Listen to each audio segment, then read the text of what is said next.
Glory to God. Jesus is alive എന്ന ഈ പ്രോഗ്രാമിലേക്ക് എല്ലാ മാന്യ പ്രേക്ഷകരെയും യേശുവിൻ്റെ നാമത്തിൽ ഞാൻ സ്വാഗതം ചെയ്യുന്നു. വീണ്ടും ദൈവത്തിൻ്റെ അതിപരിശുദ്ധമായ മാറ്റമില്ലാത്ത വചനം നിങ്ങളോട് പങ്കുവയ്ക്കുവാൻ പരിശുദ്ധാത്മാവ് ഒരുക്കിയ ഈ ധന്യ നിമിഷങ്ങൾക്കായി, വിലപ്പെട്ട സമയത്തിനായി ഞാൻ കർത്താവിന് സ്തോത്രം ചെയ്യുകയാണ്. പ്രത്യേകിച്ച് ഇന്ന് ഈ പ്രോഗ്രാം കാണുന്ന നിങ്ങളും നിങ്ങളുടെ കുടുംബവും ദൈവരാജ്യത്തിനും എനിക്കും എൻ്റെ കുടുംബത്തിനും സഭയ്ക്കും നിങ്ങളൊരു അനുഗ്രഹം തന്നെയാണ്. സഭ സമൂഹത്തിൻ്റെ പ്രശ്നങ്ങൾക്ക് പരിഹാരമാകണം എന്നുള്ളതാണ് കർത്താവ് നമുക്ക് നൽകിയിരിക്കുന്ന ദർശനങ്ങളിലൊന്ന്. ഇന്ന് ലോകത്തിൽ ഒരുപാട് പ്രശ്നങ്ങളും പ്രതിസന്ധികളും മനുഷ്യരുടെ ഇടയിൽ നടക്കുന്നുണ്ട്. എല്ലാ മനുഷ്യരും ഒന്നല്ലെങ്കിൽ മറ്റൊരു തരത്തിൽ പ്രതിസന്ധികളിലൂടെയും പ്രശ്നത്തിലൂടെയും ഒക്കെ കടന്നു പോകുന്നവരാണ്. എന്നാൽ നമ്മളെ ദൈവം വിളിച്ച് വേർതിരിച്ച് ദൈവത്തിൻ്റെ കൃപയിൽ നിർത്തിയിരിക്കുന്നത് കൊണ്ട് മറ്റുള്ളവർക്ക് നാം ഒരു ആശ്വാസവും വിടുതലും അനുഗ്രഹവും ആയിത്തീരണം. കാരണം ദൈവത്തിൻ്റെ മുൻപിൽ ദൈവത്തിന് മുഖപക്ഷമില്ല. ദൈവത്തിന് രണ്ട് സ്വഭാവമില്ല. ദൈവം മുഖപക്ഷം കൂടാതെ വിധിക്കുന്നവനും സ്നേഹിക്കുന്നവനുമാണ്. മനുഷ്യനെ ദൈവം കാണുന്നത് മതങ്ങളുടെ പേരിലല്ല. മനുഷ്യനെ ദൈവം കാണുന്നത് മനുഷ്യനായിട്ട് തന്നെയാണ്. മനുഷ്യരെ മനുഷ്യനായി കാണുന്നതാണ് യഥാർത്ഥമായ ദൈവസ്നേഹം. രണ്ട്, മനുഷ്യൻ ബുദ്ധിമുട്ടിലോ പ്രതിസന്ധിയിലോ ആകുലതയിലോ ഒക്കെ ഇരിക്കുമ്പോൾ അവർക്ക് വേണ്ടി പ്രാർത്ഥിക്കാൻ കഴിയുന്നതും അവരെ സഹായിക്കാൻ കഴിയുന്നതും അവരുടെ വിഷയങ്ങളിൽ ഇടപെടുവാൻ സാധ്യമാകുന്നതും ഒരു ദൈവികമായ കാര്യമാണ്.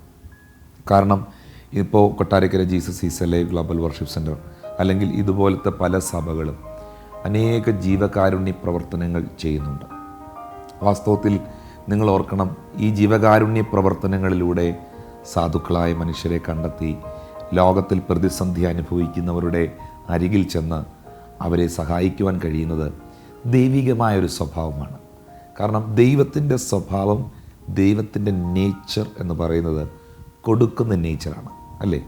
ദൈവമെല്ലാം നമുക്ക് നൽകി തരുന്നവനാണ്.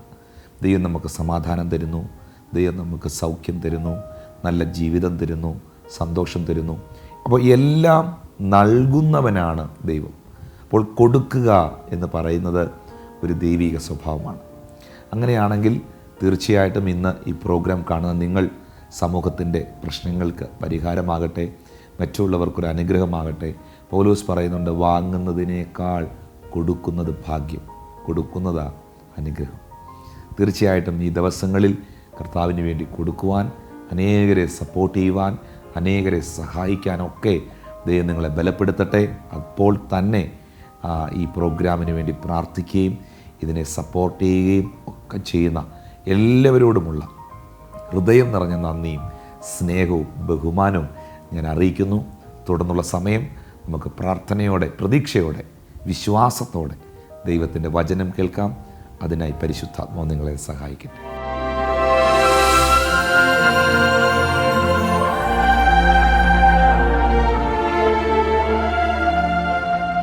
നമ്മുടെ അല്പസമയത്തെ വചനധ്യാനത്തിനായി യെശയ്യാ പ്രവാചകൻ്റെ പുസ്തകം 43 അധ്യായം അതിൻ്റെ 2 മുതലുള്ള വാക്യങ്ങൾ നമുക്ക് ചിന്തിക്കാം, ശ്രദ്ധിക്കാം.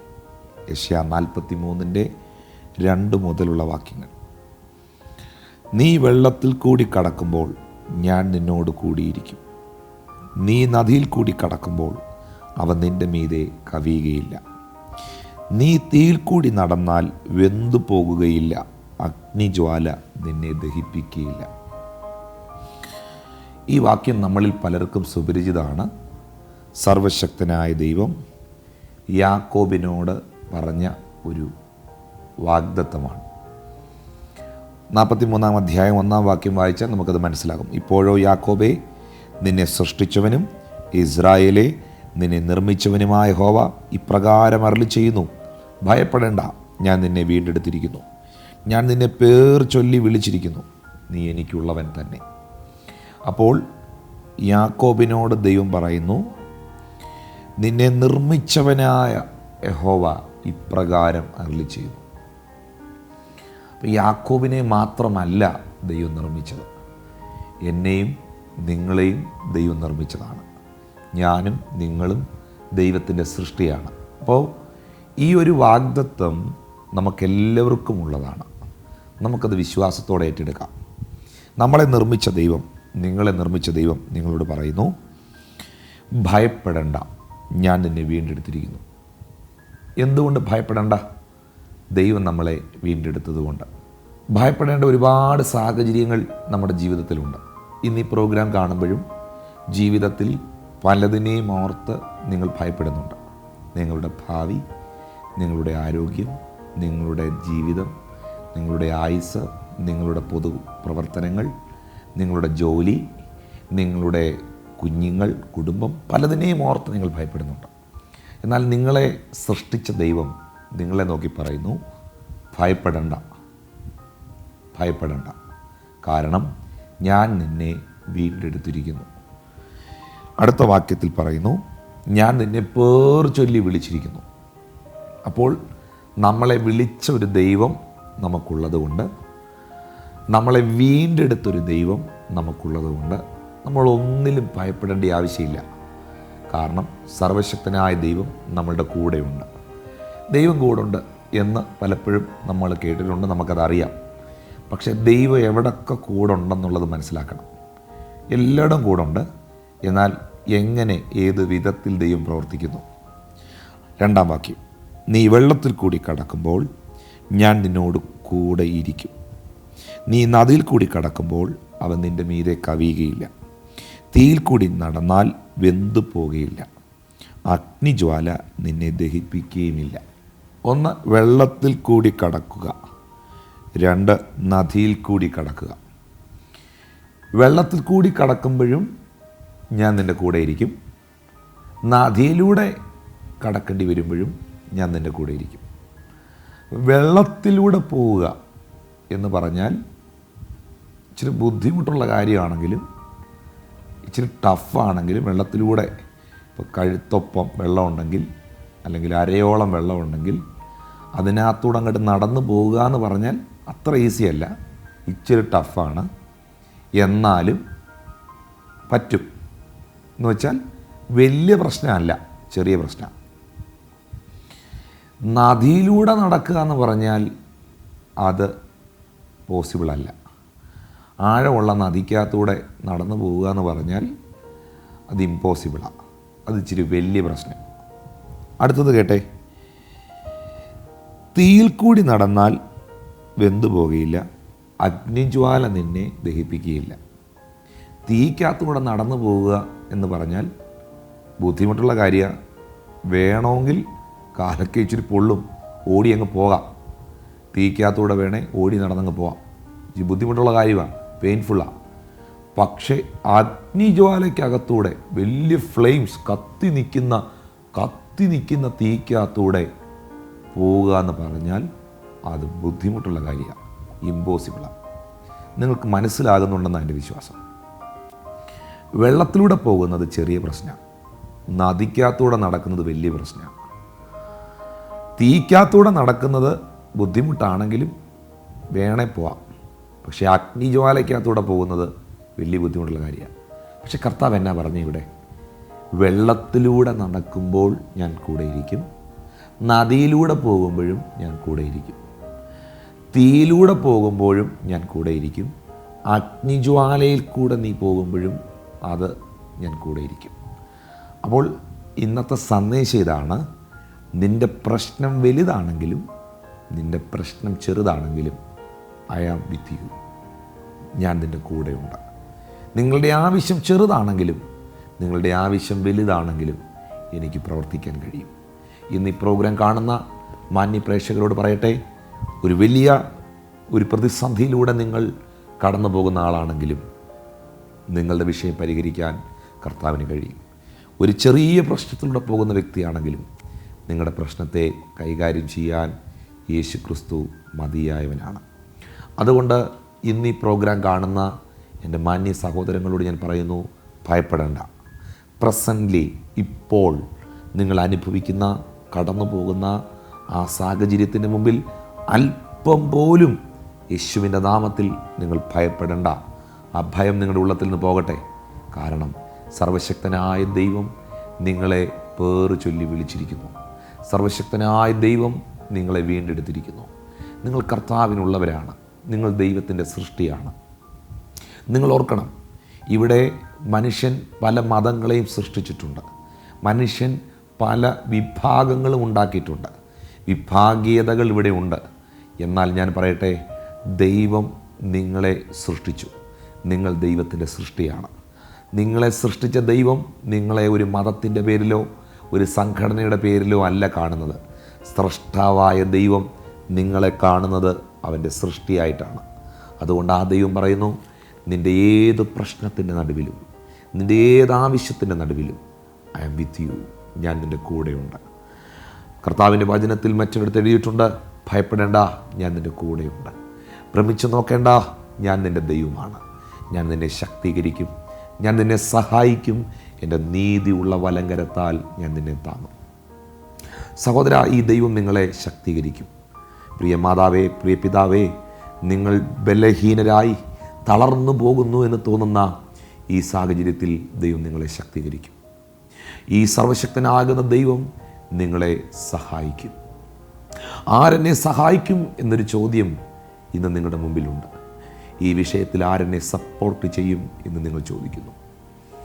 വിശുദ്ധ വചനത്തിൽ സങ്കീർത്തനക്കാരനായ ദാവീദ് പറയുന്നു, ഞാൻ എൻ്റെ കണ്ണ് പർവ്വതങ്ങളിലേക്ക് ഉയർത്തുന്നു. എനിക്ക് സഹായം എവിടെ നിന്ന് വരും? എൻ്റെ സഹായം ആകാശത്തെയും ഭൂമിയും ഉണ്ടാക്കിയ യഹോവയെങ്കിൽ നിന്ന് വരുന്നു. ഞാൻ എൻ്റെ കണ്ണ് പർവ്വതങ്ങളിലേക്ക് ഉയർത്തുന്നു. എൻ്റെ കണ്ണ് ഞാൻ സ്വർഗത്തിലേക്ക് ഉയർത്തുന്നു. എനിക്ക് സഹായം വരുന്നത് എൻ്റെ സഹോദരങ്ങളിൽ നിന്നല്ല. എനിക്ക് സഹായം വരുന്നത് മനുഷ്യരിൽ നിന്നല്ല. ആകാശത്തെയും ഭൂമിയെയും ഉണ്ടാക്കിയ സകല ചരാചരങ്ങളെയും സൃഷ്ടിച്ച സർവശക്തനാകുന്ന ദൈവത്തിൽ നിന്നാണ് എനിക്ക് സഹായം വരുന്നത്. അതുകൊണ്ടാണ് സങ്കീർത്തനക്കാരൻ തന്നെ പറയുന്നത്, മനുഷ്യരിൽ ആശ്രയിക്കുന്നതിനേക്കാൾ നല്ലത് യഹോവയിൽ ആശ്രയിക്കുന്നത്, പ്രഭുക്കന്മാരിൽ ആശ്രയിക്കുന്നതിനേക്കാൾ നല്ലത് യഹോവയിൽ ആശ്രയിക്കുന്നത്. യഹോവയിൽ ആശ്രയിക്കുന്നവർ ഒരു നാളും ലജ്ജിച്ചു പോകത്തില്ല. എന്നെ കേൾക്കുന്ന സഹോദരങ്ങളെ, അവൻ നിങ്ങളെ ശക്തീകരിക്കും, നിങ്ങളെ സഹായിക്കും.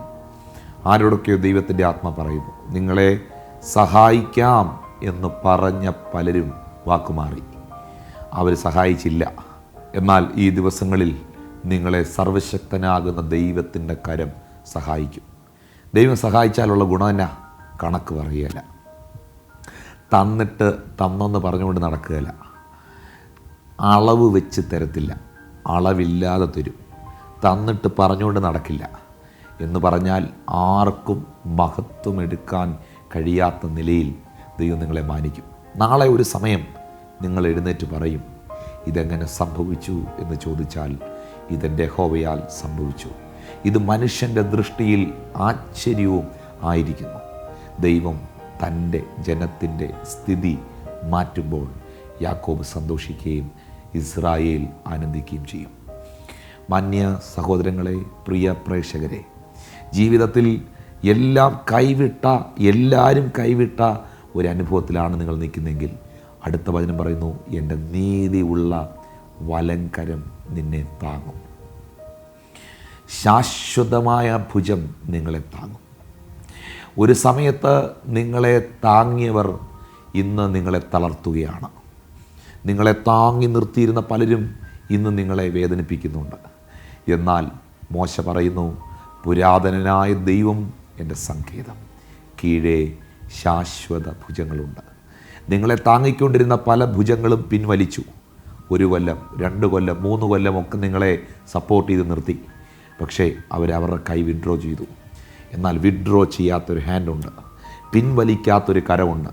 എന്നെന്നും നിങ്ങളെ താങ്ങി നടത്തുന്ന, നിങ്ങളുടെ എല്ലാ സാഹചര്യങ്ങളിലും നിങ്ങൾക്ക് വേണ്ടി ഇറങ്ങി വന്ന് പ്രവർത്തിക്കുന്ന ഒരു അത്ഭുത കരമുണ്ട്. ആ കരം ഇന്നും കുറുകിയിട്ടില്ല. യെശയ്യാ 59:1, രക്ഷിപ്പാതിരിപ്പാൻ അവൻ്റെ കരം കുറുകിയിട്ടില്ല, കേൾക്കാതിരിക്കുവാൻ അവൻ്റെ കാത് മന്ദമായിട്ടില്ല. ആ കർത്താവ് യെശയ്യാ 43:18-19 വാക്യത്തിൽ എഴുതിയിരിക്കുന്നു, മുൻപുള്ളവയെ നിങ്ങൾ ഓർക്കണ്ട, പണ്ടുള്ളവയെ നിരൂപിക്കുകയും വേണ്ട, ഇതാ ഞാൻ പുതിയതൊന്ന് ചെയ്യുന്നു. മോനെ, നിൻ്റെ ജീവിതത്തിൽ ദൈവം പുതിയതൊന്നും ചെയ്യും. മകളെ, നിൻ്റെ ജീവിതത്തിൽ, സഹോദരങ്ങളെ, ബിസിനസ് നടത്തുന്ന പ്രിയ കുടുംബമേ, നിങ്ങളുടെ ജീവിതത്തിൽ പുതിയൊരു നന്മ ദൈവം കൊണ്ടുവരും. ഒരു പുതിയ വാതിൽ ദൈവം നിങ്ങളുടെ മുമ്പിൽ തുറക്കും. ആർക്കും അടയ്ക്കുവാൻ കഴിയാത്ത അത്ഭുതത്തിൻ്റെ വാതിൽ ദൈവം നിങ്ങൾക്കായി തുറക്കും. ഇവിടെ എഴുതിയിരിക്കുന്നു, മരുഭൂമിയിലൊരു വഴിയും നിർജ്ജന പ്രദേശത്ത് നീരുറവകളെയും ഞാൻ തുറക്കും. ആരും പ്രതീക്ഷിക്കാത്ത ഒരു വാതിൽ, ആരും ഇമാജിൻ ചെയ്തിട്ടില്ലാത്ത, സ്വപ്നത്തിൽ പോലും കണ്ടിട്ടില്ലാത്ത നന്മ കർത്താവ് നിങ്ങൾക്കൊരുക്കി വെച്ചിട്ടുണ്ട്.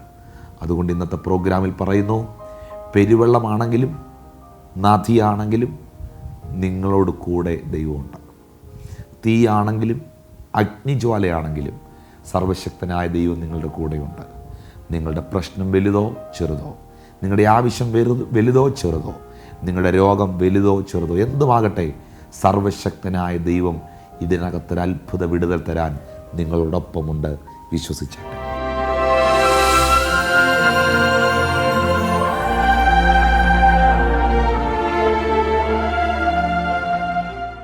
ഞാൻ നിങ്ങൾക്ക് വേണ്ടി പ്രാർത്ഥിക്കുന്നു. നിങ്ങൾ കണ്ട അത്ഭുതകരമായ സൗഖ്യങ്ങൾ, വിടുതലുകൾ യേശുവിൻ്റെ കരത്താൽ നടന്നതാണ്. ജീവിതത്തിൽ വലിയ പ്രശ്നമുള്ളവരെയും ചെറിയ പ്രശ്നമുള്ളവരെയൊക്കെ ഞാൻ കാണുന്നുണ്ട്. എന്നാൽ ഒറ്റ ദൈവത്തോടെ പ്രാർത്ഥിക്കാനുള്ളൂ.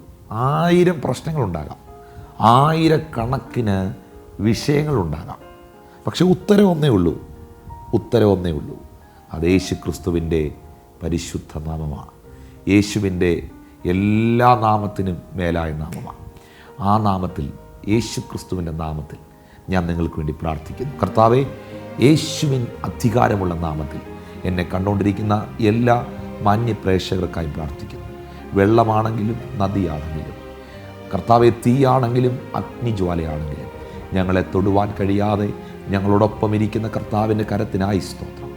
ശത്രുക്ക്, മെശക്, അബേദഹോമിന് വേണ്ടി എരിയുന്ന തീച്ചുളയുടെ നടുവിൽ ഇറങ്ങി വന്ന കർത്താവെ, ദാനിയേലിന് വേണ്ടി സിംഹത്തിൻ്റെ കുഴിയിൽ ഇറങ്ങി വന്ന സിംഹത്തിൻ്റെ വായ അടച്ച് അവനെ വിടുവിച്ച കർത്താവെ, ഇന്ന് ഈ പ്രോഗ്രാം കാണുന്ന എല്ലാ പ്രിയപ്പെട്ടവരുടെ മേലും യേശുവിൻ്റെ അത്ഭുതകരം വിടുതലായി വെളിപ്പെട്ടു വരട്ടെ എന്ന് പ്രാർത്ഥിക്കുന്നു.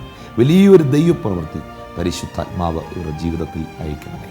സർവശക്തനായ ദൈവമേ, നീ ഇവരെ ധാരാളമായിട്ട് അനുഗ്രഹിക്കുകയും മാനിക്കുകയും ചെയ്യണമേ. അത്ഭുത സൗഖ്യം യേശുവിൻ അടിപ്പിണരാൽ ഇവരിൽ ഉണ്ടാകട്ടെ എന്ന് പ്രാർത്ഥിക്കുന്നു. അവിടുന്ന് പ്രാർത്ഥന കേട്ടതിനും യേശുവിൻ നാമത്തിൽ തന്നെ ആമേൻ. ദൈവമായ കർത്താവ് നിങ്ങളെയും നിങ്ങളുടെ കുടുംബത്തെയും ധാരാളമായി അനുഗ്രഹിക്കുകയും മാനിക്കുകയും ചെയ്യട്ടെ. വരുന്ന ദിവസങ്ങളിൽ കർത്താവ് നിങ്ങളെ ധാരാളം അനുഗ്രഹിക്കട്ടെ. ഇന്ന് കേട്ട വചനം പോലെ വലിയൊരു ദൈവപ്രവൃത്തി കർത്താവ് നിങ്ങളുടെ മേൽ കൽപ്പിക്കട്ടെ. പുതിയ അനുഗ്രഹങ്ങൾ നിങ്ങൾ കാണട്ടെ. അടുത്ത ദിവസം കാണുന്നവരെയും അത്യുന്നതൻ്റെ ചിറകിൻ്റെ മറവിൽ കർത്താവ് നിങ്ങളെ സൂക്ഷിക്കട്ടെ. I bless you in Jesus almighty name.